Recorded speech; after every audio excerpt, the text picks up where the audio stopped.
कर्म बड़ा है या भाग्य। दुनिया में दो तरह के लोग होते हैं, एक जो कर्म को प्रधान मानते हैं जबकि दूसरे भाग्य का सहारा लेते हैं।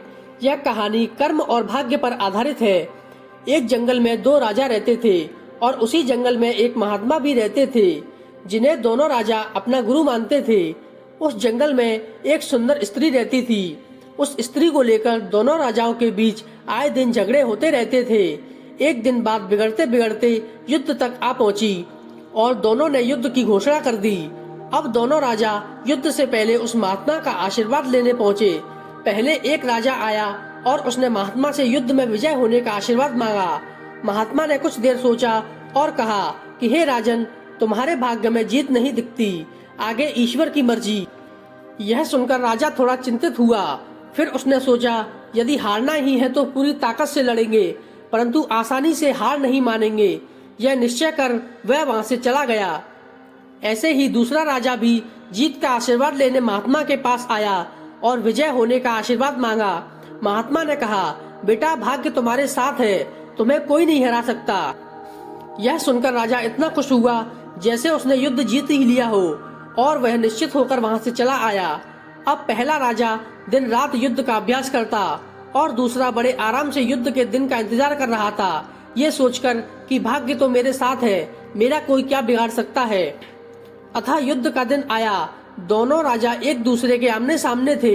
पहला राजा यह सोचकर लड़ रहा था कि किस्मत में हार भले ही हो, पर मैं हार नहीं मानूंगा और अपना सर्वश्रेष्ठ दूंगा। वहीं दूसरा राजा निश्चिंत होकर लड़ रहा था कि जब भाग्य मेरे हाथ में है तो घबराना कैसा। लड़ते लड़ते दूसरे राजा के घोड़े का नाल निकल गया और घोड़ा लड़खड़ाने लगा, पर राजा ने जरा भी ध्यान नहीं दिया क्योंकि वह तो अपने भाग्य के सहारे लड़ रहा था।